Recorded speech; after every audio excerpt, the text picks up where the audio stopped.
Yo Omers, balik lagi ke Maxi Garage Channel. Hari ini gue ada sesuatu yang spesial. Kita mau korek-korek rahasia-rahasia, bahkan trik-trik, bahkan semua hal-hal yang belum pernah Omers dengar semua. Hari ini gue kedatangan tamu spesial.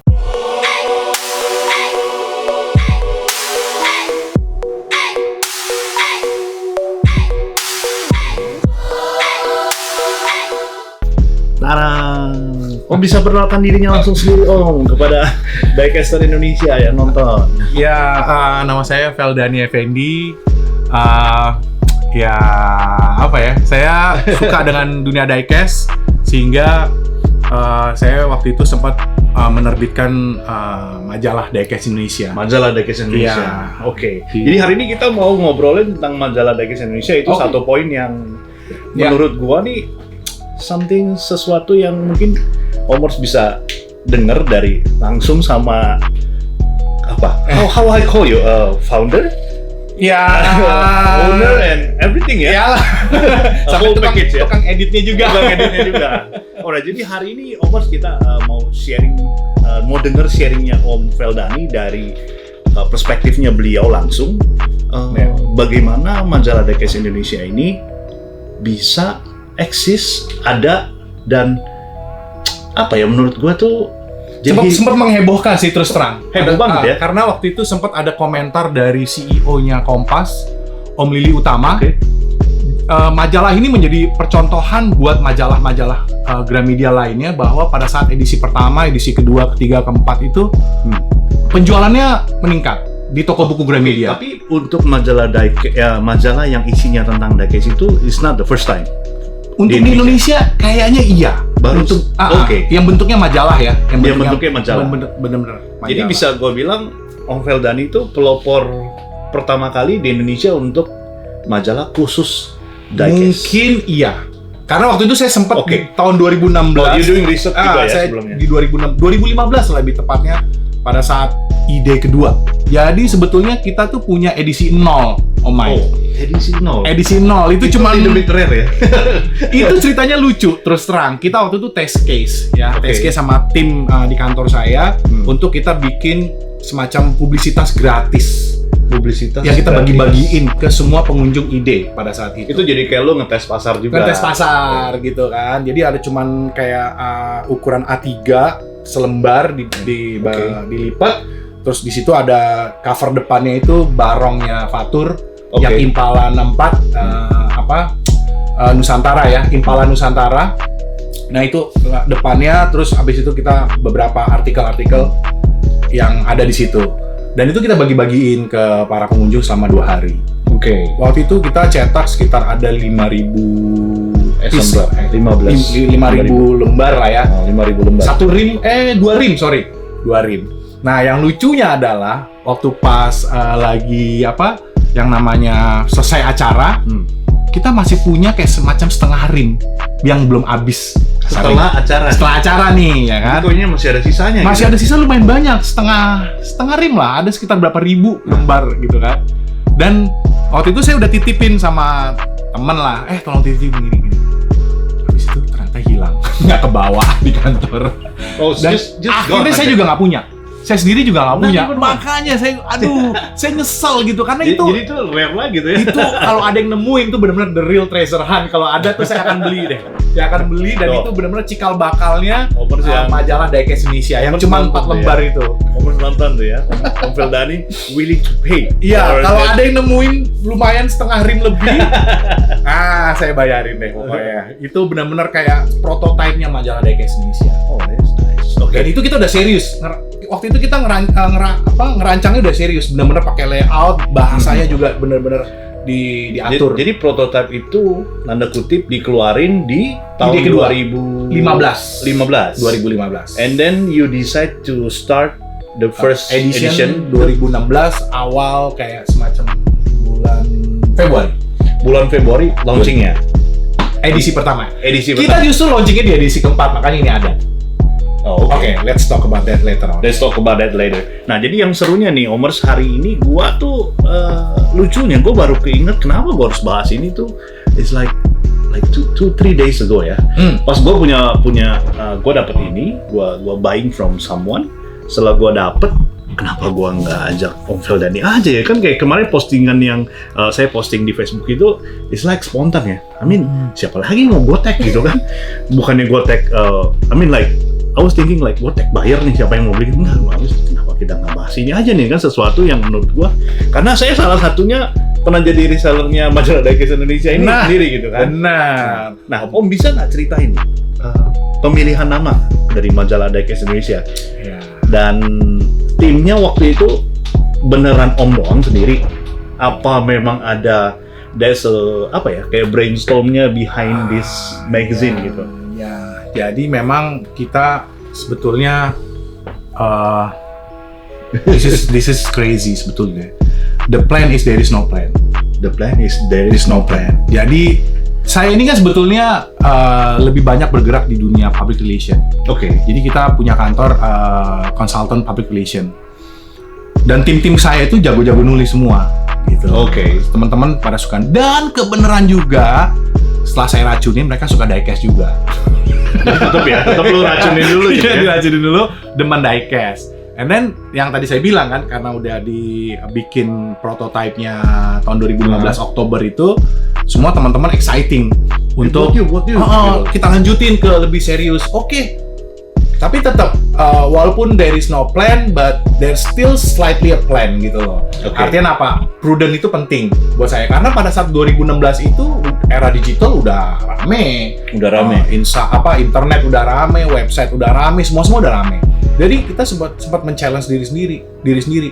Lu serius nih kita mau bikin majalah, sementara orang kayaknya jadi ada keraguan tuh ya di lah sedikit. Makanya kalau dilihat edisi pertama itu nggak banyak halamannya. So it's like okay, let's start it lah.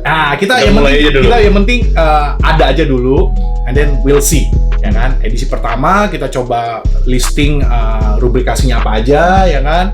Daftar isinya apa aja. Bahkan untuk pemotretan pun juga masih yang sangat-sangat sederhana juga, nggak yang serius gitu loh. Dari jumlah halaman juga. Terus habis itu tim-tim yang ada di perusahaan PR ini benar-benar berkontribusi untuk menjalankan majalah Diecast Indonesia. Yang pertama saya kontak waktu itu ada saat saya dibantu sama senior wartawan. Dia sangat senior. Jadi memang ada teman-teman yang memang di bidangnya bantu. Ada terus terang aja. Ya? Namanya Pak Rulin Purba. Okay. Beliau ini salah satu foundernya tabloid otomotif. Oke. Pak Rulin Purba. Dia punya style penulisan itu storytelling. Oke. Karena basicnya dulu yang saya tahu dia tuh penulis novel. Wah, ini cocok saya bilang gitu ya. Jadi tulisannya tuh harus bergaya bercerita. Sehingga orang pada saat membaca majalah dia masuk dalam gitu ya? Dia masuk dalam cerita kita gitu loh. Jadi dia bukan yang skip modelnya. Kan ada orang baca tuh skip. Jadi judul langsung ke tengah, langsung ke belakang. Kita nggak menghindari itu. Kita pengen flow-nya itu benar-benar orang ikut cerita gitu loh. Nah, itu jagonya di Pak Rulin Purba namanya. Beliau senior penulis dari otomotif. Nah itu saya ngobrol sama beliau, wah ternyata dia suka, karena latar belakangnya otomotif juga kan. Dengan alasan saya bilang sama dia, tadi dia juga mempertanyakan hal yang sama, Den, kok lo main majalah, orang-orang udah pada ke website gitu kan. Gini Pak Rulin, ide saya sih sebenarnya sederhana. Saya bilang, kita ini kan sasarannya para diecaster. Diecaster itu kan kolektor yang demen dengan mobilan, dan dia pasti akan menggunakan motorik kasarnya untuk pegang-pegang. Ya kan, pegang-pegang sana, buka pintu itu sebetulnya sama penerapannya dengan orang baca majalah, baca koran. Sense-nya, indera perasaannya, jadi berasa lah langsung gitu ya. Itu pasti mereka mau gitu loh, dan mereka punya waktu banyak. Karena kenapa mereka punya waktu banyak? Karena mereka main diecast gitu. At least seminggu sekali mereka akan buka boxnya, dan dia punya waktu di situ. Dan apalagi kalau mobil yang ada di koleksinya ada di majalah kita, itu pasti akan dibaca pasti Mas. Gue bilang gitu kan sama Pak Purba. Dia bilang, iya bener juga ya. Ya memang sih beda kalau misalnya majalah politik, majalah apa, orang udah nggak ada waktu deh untuk baca yang indep-indep gitu. Mendingan dia ngeliat website. Tapi jadi memang dikotakan waktu itu Om berpikiran bahwa di dunia hobi sendiri untuk yang secara cetak ini masih ada kesempatan lah gitu. Masih ada kesempatan. Masih ada apa ya? A bright future of it gitu. Banget, sebetulnya sangat sekali. Bahkan sampai sekarang, saya berani yakin gitu loh. Untuk spesifik niche market diecast contohnya, let's say misalnya gitu. Itu terbukti dengan pada saat di 2016, Yes. and then 2018 ya kalau nggak salah. So jadi ini sorry nih gua potong. Jadi ini terakhir dicetak sampai edisi Sebetulnya ada edisi keempat, and then ada special edition mengenai Ferrari in Scales. ini tahun Ini di tahun 2017.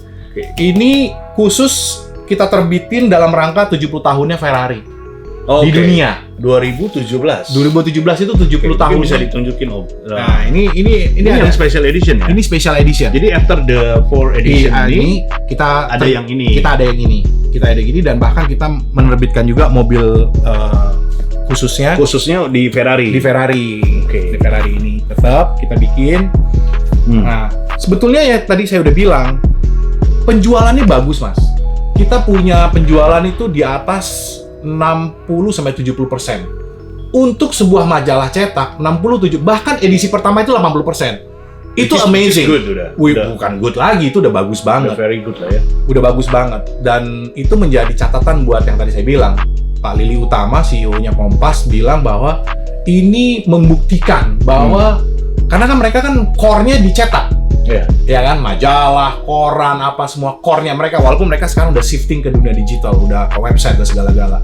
Tapi mereka core-nya di situ dan mereka appreciate gitu bahwa majalah kita yang sampai ditanya, ini siapa yang bikin? Kayak gitu kan. Ini kok grup mana yang bikin? Orang udah mikirnya grup, nggak ada grup-grup lah. Saya sendiri Feldani Effendi sama teman-teman gitu loh. Tapi kita bisa nonjok lah kasarnya gitu kan. Nah, itu yang membuat kita semangat. Kita salahnya terus terang aja kita waktu itu kesalahannya satu capital, lack of capital. Terus kedua pricing positioning. Waktu itu saya pernah ditegur di edisi keempat sama mantan marketing manajernya tabloid bola, Frankie Rorong. For the price. For the price and for the price sih. Too cheap. Katanya untuk sekelas majalah kayak lu lu jualan less than. I mean like they just give you an advice, right? Iya. Teguran sebagai. Iya. Dan gue udah salah dari awal. Dan lu kenapa ngasih diskon di awal? Gitu ya. Lu gila lo katanya. So well, I mean for me like buat kita ya kayak even sekarang kan lagi belum dilanjut lagi. Belum kan? dilanjutin lagi. Which is sebenarnya kita ini sebenarnya kangen gitu. Kayak ini tes pasar di 2 tahun terakhir ini. Ya. Pernah nggak Om posting yang waktu like you say something kita udah nggak lagi segala macam. You see the response, right? Iya. I mean, why not gitu kan segala macam gitu. Ya itu dia lack of capitalnya. Ya, I mean like menurut gua kalau dari sisi gua ya, gua sebagai di diecaster dan informasi ini buat gua tuh sangat penting walaupun mungkin ada sebagian yang kita tahu. Tapi nggak semua orang bisa ngupas and every detail gitu.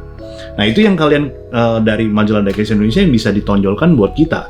Oh, ternyata ya gitu. Nah, ya jujur aja saya kayak diecaster seller belum tentu 100% know everything gitu kan.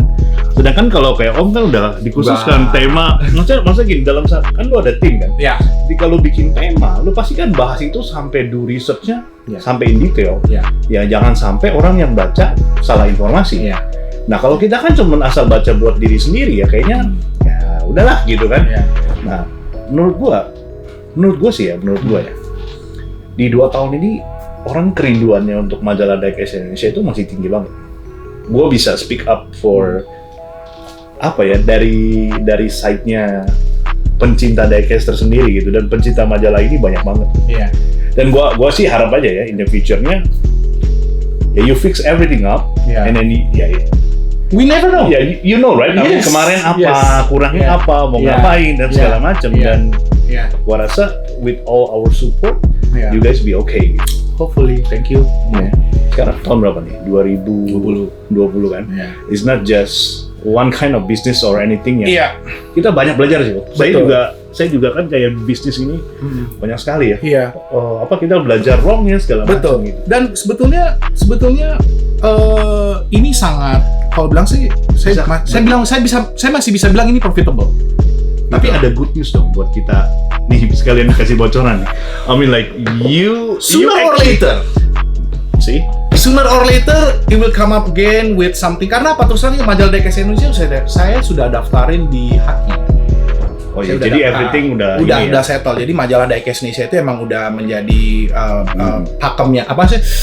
Udah dipatenkan di brandnya gitu loh. Jadi emang kenapa enggak gitu kan? Dan terus terang aja teman-teman di Amerika juga di Hot Wheels mereka juga aware terhadap majalah Diecast. Waktu pertama kali saya datang, pernah interview someone di sana juga kan, dimasukin ke edisi keempat ya? Iya, sama Ryu Asada, bahkan Brandon Petuski juga pernah saya ajak ngobrol. Michael Zarnock saya pernah ajak ngobrol juga, dan mereka komentar juga. Dan saya datang ke sana waktu itu pertama kali 2016 itu representing Indonesia on behalf of majalah Diecast Indonesia gitu kan. Dan mereka mengenalnya saya dan saya satu-satunya wartawan yang datang ke acara convention di Los Angeles itu yang mau ngeliput acara itu. Dan really? Saya punya edisi khusus, maksudnya special edition di luar negeri nggak ada gitu. Maksudnya kita ngomongin nggak usah US ya. I mean Japan Magazine, nggak ada mereka bahas convention nih. Nggak, sepengetahuan saya nggak ada yang datang. Gitu nggak ada yang datang. Mungkin mereka they doing just research. Iya, mungkin review dari online, dari apa, dari video-video apa semua. Tapi yang benar-benar datang on site itu waktu 2016 itu cuma saya doang. Tapi lu akuin loh, kita punya pasar Indonesia sendiri buat diecaster itu is the biggest in Asia. Probably yes. Not only for diecast. Not everything for about hobbies. Indonesia is the best. Gila ya? Iya, Indonesia is the best. Gue yakin itu. Makanya kenapa semua ada di Indonesia, gitu loh. Semua hobi ada di Indonesia. Semua hobi ada di Indonesia. Apa yang nggak ada? Dari yang benar sampai yang nggak benar ya. Ya kan? Oke, nah kita mau masuk ke jadi majalah Diecast Indonesia itu pernah ngerilis diecast yang resminya dari MDI ya. Ya. Nah itu bisa diceritain sedikit nggak? Oke, jadi ini number one-nya ya. Nah, this is number 1 and this is number 00, which is jadi 00 ya. Zeronya 5 ya. 0 strike. Dan ini udah ditandatanganin sama Brandon Petuski tahun 2017. Jadi pada saat kita mau launching di edisi keempat, jadi itulah lucunya kita, justru malah edisi keempat lah itu baru launching, karena memang kita sebetulnya nggak pernah kepikiran untuk launching. Tapi karena itu 2016 ya? 2016 kan acara ini. Iya, 29 Oktober 2016. Jadi 1 tahun itu 4 edisi, 3 bulan. Gua dapat bocoran ini sih, lo mau bikin karena you were looking for the spare part kan? Iya, betul. Ini dari tokonya kita guys, ini ban-bannya semuanya supply by Mike C Garage. You are the best. And then ceritanya nih kenapa pilih castingannya Geser? Oke. 2016 itu Geser belum top, boleh dibilang. Baru mau mulai. Ini like in Indonesia. Di Indonesia orang belum tahu banget. Tapi tim Geser itu 2014. I know. 2014 saya pernah bicara sama Om. Bener nggak? Saya pernah bicara. Mahal amat sih gitu. Iya, saya pernah bicara dengan Om Bi. Seorang kolektor Geser waktu pada saat sampai sekarang bahkan kan. Saya waktu itu tunjukin sama Om Bi di Swapmeet. Om Bi, saya lihat video di Lamley Group. Mereka open Candy Stripper. Gila, keren banget di mobil. Saya pada saat itu nggak tahu harganya berapa. Saya sempat bermimpi. At the time is very high already, right? Nggak tahu. Saya nggak tahu waktu itu harganya berapa. Tapi saya langsung jatuh cinta sama Candy Stripper. Makanya saya waktu itu saya ngomong sama Om Bi, mungkin nggak ya masuk Indonesia gitu. Gila, susah tuh Den gitu, bla bla bla bla. Oke, nggak apa-apa. Oke. Tiba-tiba di Mike ada lelangan Candy Stripper. Iya kan? Menang berapa duit waktu itu? 1.500.000 dan barangnya masih ada. Sekarang berapa? Nggak tahu. Saya belinya 1.500.000 dan itu saya udah menang. 1.500.000 itu saya udah menang gitu kan.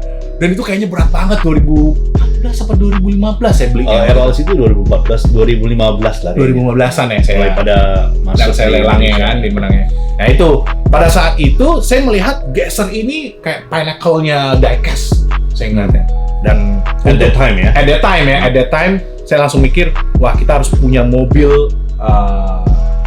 apa namanya, representative-nya majalah Diecast. Betul, kita pengen representing majalah Diecast is a premium magazine untuk kalangan diecaster, dan mobilnya harus yang benar-benar kelasnya harus kelas hebat gitu. Karena udah ada contohnya nih, kayak di stripper nih kelasnya nggak bercanda.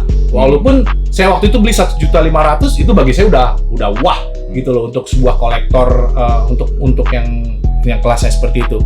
Dan saya pengen mewujudkan itu. And then you decide castingannya buat si majalah Diecast Indonesia. Event kali jadi ya? Itu masuk ke event berarti? Jadi ini sebetulnya majalah yang saya bagikan mobil ini yang saya bagikan secara gratis bagi pencinta majalah Diecast Indonesia. Caranya limitednya berapa? 15. 15? Which is 14 ada di luar, 1 ada di sini. Jadi 14 ada di luar, bahkan total 16 berarti ya, sama si 00 ini. Iya. Habis itu udah nggak ada lagi. Dan itu saya bagikan ke setiap orang gratis. 1 ada di Hell's Debt saya kasih ke Hell's Debt karena dia kasih saya juga. Waktu itu mobil apa ya, yang itu ada bus tuh dia. Itu ada di Hell's Debt 1. Tapi saya nggak dapet. Loh, karena cara ngasihnya adalah semua orang harus beli majalah Diecast Indonesia, which is harus dirobek, and then harus digulung, kirim ke saya. Gue sempet sedih sih guys, gue nggak dibagi gitu kan. Dan sampai akhirnya gue beli. Dan itu di drawing. Dan sekarang gue liput supaya gue bisa curhat sama Om Fel. So, castingan Geser karena satu Om suka dulu. Iya, sampai sekarang saya Mas. Sampai sekarang. Iya. And then memang kalau saya kenal Om kan memang suka American Muscle. Iya. Is it right? I mean like you like Dodge. Iya, Dodge Charger ya. Dodge Charger. And then buat kesini kayaknya nggak jauh-jauh banget lah. Ya. Betul. And then just take you a second to fall in love with this casting. Iya. And then kenapa warna kuning? Ya, sebenarnya gue tahu sih. Iya. Berangkatnya sebetulnya dari Ferrari kuning harusnya. Ya, because you love the yellow Ferrari color. Kuning, iya. You koleksi yang kuning-kuning semua. Iya. Jadi memang awal saya jatuh cinta kembali lagi ke dunia diecast itu di tahun 2013 Om, to be honest gitu loh. Sebelum-sebelumnya sih emang ada, cuman belum taruh serius gitu kan. Oh, you just lah ada yang main ikut cari tahu. Cuman benar-benar saya mencari tahu dunia diecast apa semua itu adalah di tahun 2013. Waktu pada saat itu jadi ada yang ngeracunin saya, kalau nggak salah Om Boyke. Boyke Situmorang. Boyke Situmorang. Waktu pada itu dia orang. Saya nggak tahu. Beliau itu yang nelponin saya waktu dia tahu saya waktu itu ke New York. Dan dia yang bilang, "Den, lo harus ke Kmart, lo harus ke Walmart, lo harus ke semua toko mainan, Target semua mainan. Ngapain? Lo harus beli ini." Wah, dapatlah kayak semacam short course dari dia sebentar kan. Karena memang dasarnya saya suka otomotif. Saya memang suka diecast juga, dari dulu saya udah punya. Jadi saya willing gitu loh untuk hunting di sana gitu, pengen. Ayo gitu. Nanti gue maju gitu, kata si Boyke kan. Jadi kebayang gitu dia sampai nggak tidur. Saya kan siang hari di sana kan. Saya kan huntingnya siang. Jadi lu hunting dia online gitu. Dia telepon, "Den, gini. Saya fotoin ini bener nggak nih? Ini salah, ganti gitu pokoknya gitu." Akhirnya seru sendiri saya kan. Dia menang banyak tuh berarti ya. Pas saya sampai ibaratnya hari pertama nyampe itu langsung disamperin lah pokoknya sama dia, langsung unboxing sama dia, "Ini buat gua katanya kan. Nah, lucu. Waktu itu saya happy banget, saya senang. Dah, habis itu saya langsung mikir, saya harus fokus. Nggak mungkin saya kumpulin semuanya kayak gini kan. Nah, saya memang suka Ferrari. Yellow color. Saya suka Ferrari dulu. Belum decide yellow, belum decide gitu. Castingan dulu. Pertama mulai di Ferrari. Saya suka Ferrari karena saya mempunyai bukan personal experience ya, personal preference lah. Saya dulu tahun 98 sampai 2004 itu saya konsultannya Philip Morris Services Indonesia. Philip Morris Services Indonesia itu produsen Marlboro. Nah, Marlboro itu dulu sponsorin 3 event otomotif. Ferrari salah satunya. Formula One, WRC sama GP 500 dengan pembalap-pembalap masing-masingnya. Nah, itu saya sangat dekat sekali dengan dunia Ferrari, dengan F1. Saya pernah jadi kolumnisnya di Kompas juga, penulis tentang Formula One. Saya pernah jadi komentator. Basically memang penulis. Saya suka nulis memang. Saya suka nulis. Jadi di Kompas saya punya kolom sendiri gitu loh, Feldani Effendi, kolumnis. Dan saya diundang beberapa kali TV station untuk komentator dunia F1. Karena saya punya akses langsung ke tim Ferrari pada saat itu. Karena klien saya Marlboro gitu kan. Saya harus publicize everything about Ferrari di dunia F1 gitu kan. Nah, itu udah membuat saya suka dengan Ferrari. Wah, Ferrari. Nah, dunia diecast saya harus Ferrari juga dong. Tapi saya nggak from there gitu ya. Iya. Terus habis itu saya langsung mikir, wah, Ferrari saya lihat sih orang suka merah gitu. You want something yang Nah, saya mau anti mainstream. bukan anti mainstream. Saya akhirnya berpikir kenapa nggak kuning ya? Gitu kan. Saya suka juga. Pas saya lihat gitu kan. Oh, oke, Ferrari kuning. Terus saya mikir, oh iya, Maranello itu kan tempat lahirnya Ferrari. Pabriknya Ferrari di Maranello. Maranello, bendera flag Maranello kuning. And then the real Ferrari flag itu kuning. Logo Ferrari kuning tanpa orang sadari. Kayak gitu kan. Wah, it must be yellow. So red supposed to be the background ya? Iya, mungkin merah itu pas saya baca lagi literatur itu rekomendasi dari istrinya Enzo Ferrari untuk kasih warna merah karena mobil ini harus turun ke track. Harus balapan. Makanya harus dikasih merah karena merah itu rasanya berani. Merah itu benar-benar agresif. Memang itu filosofinya Ferrari kan. Dia punya agresivitas di situ, makanya merah. Nah, kuning ini saya melihatnya bahwa punya histori sendiri. Dan ingat, nah ini nyelenehnya saya aja. Saya bilang, orang kalau mau beli Ferrari, first Ferrari mereka mungkin nggak warna kuning, pasti harus merah. Harus merah. Karena wah, gua spend that much money untuk my first Ferrari must be red. Otherwise no way. Berarti yang punya kuning second or the third Ferrari. Berarti if I were Ferrari owner, Kalau saya warna apa aja? anyway, Kalau jadi, dapet. if I driving a yellow Ferrari, orang akan mikir, oh dia punya yang merah. I'm richer. Pasti dia punya yang merah. My other Ferrari is red. So dari situ saya langsung lo fokus pilih Ferrari kuning. Ferrari kuning, and then all the way ke sana-sana saya pengen koleksi di yellow. citra kuning itu pengen ada terus di saya gitu. Oke. Dan Sebelum kita lanjut nih Omers, nanti kita masuk ke part kedua. Terus nonton ya nanti sama Om Feldani kita mau bahas lebih deep lagi di mobil yang warna kuning ini, di castingan geser ini, dan special edition yang cuman ada dua yang saya bikin dua di dunia ya. Dua di dunia. Alright, so stay tuned. Salam gas Omers, peace.